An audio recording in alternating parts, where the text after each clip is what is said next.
नमस्कार. आजचा आपला विषय आहे ई-पी-एफ-ओ देणार कुटुंबाला 7,00,000 रुपये. आता आपण हे 7,00,000 रुपये देणार, पण कसे? ते आपण आज जाणून घेऊया. पी-एफचे सदस्य बनताच आपण एका विमा योजनेचे देखील सदस्य बनतो. आता पी-एफची ही विमा योजना आहे तरी काय, ते आपण पाहूया. The employees deposit linked insurance scheme 1976. ही स्कीम 1 ऑगस्ट 1976ला लॉन्च झाली होती. पी-एफचा प्रत्येक सदस्य हा the employee deposit links insurance स्कीमचा आपण अनिवार्य सदस्य बनतो. पण यासाठी सदस्याला कोणता हप्ता किंवा EMI पगारातून द्यावा लागत नाही. कंपनी एम्प्लॉईच्या पगारातून या स्कीमसाठी पैसे कापू शकत नाही, ते कंपनीलाच भरावे लागतात.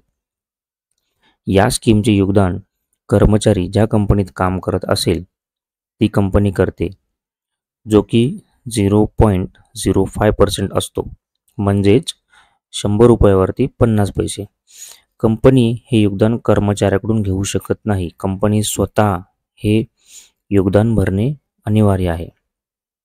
जर का पी-एफ सदस्याचा नोकरी करत असताना अचानक मृत्यू झाला तर त्याच्या वारसांना या योजनेचा लाभ मिळतो. तर हा लाभ कसा मिळतो ते पाहूया. जर सदस्याचा कामाचा कालावधी 12 महिन्यापेक्षा कमी असेल तर वारसाला सदस्याने जी काही सर्व्हिस केली असेल त्यामध्ये जी काही रक्कम जमा असेल, म्हणजे पी-एफच्या खात्यामध्ये जी काही रक्कम जमा असेल त्याच्याबरोबर रक्कम दिली जाते. समजा 12 महिन्यात 50,000 रक्कम जमा असतील तर सदस्याच्या वारसाला 50,000 प्लस 50,000च्या अधिक 40% रक्कम दिली जाते. परंतु ही रक्कम 1,00,000 रुपयापेक्षा जास्त असणार नाही. जर सदस्याचा मृत्यू 15 फेब्रुवारी 2018 ते 27 एप्रिल 2021 या कालावधीमध्ये झालेला असेल तर तो एकाच ठिकाणी काम करत असेल आणि त्याचा मृत्यू जर झाला तर वारसाला सदस्याचे मागील 12 महिन्याचे पी-एफचे जे वेतन असेल, म्हणजेच ज्या वेतनावर ज्या बेसिक आणि DA पी-एफ कट केला जातो त्याची लिमिट 15,000 पर्यंत आहे, त्याच्या 30 पट आणि EPF अकाउंटचे अर्धे मिळतात. आणि जर सदस्याचा मृत्यू 28 एप्रिल 2021 नंतर झाला असेल तर तो एकाच ठिकाणी 12 महिने काम करत असेल तर वारसाला सदस्याचे मागील 12 महिन्याचे पी-एफचे जे वेतन असेल, म्हणजेच 15,000 पर्यंतचे, त्याच्या 35 पट आणि EPF अकाउंटचे अर्धे मिळतात. ही रक्कम कमीत कमी 2.5 लाख आणि जास्तीत जास्त 7,00,000 रुपये असणे अनिवार्य आहे. या योजनेचा लाभ ज्या व्यक्तीला मिळतो, ज्या व्यक्तीचे नाव सदस्याने वारस म्हणून नोंद केले असेल.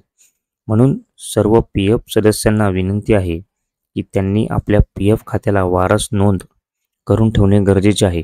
आता ही वारस नोंद कशी करायची ते मी आपल्याला या व्हिडिओमध्ये दिलेले आहे.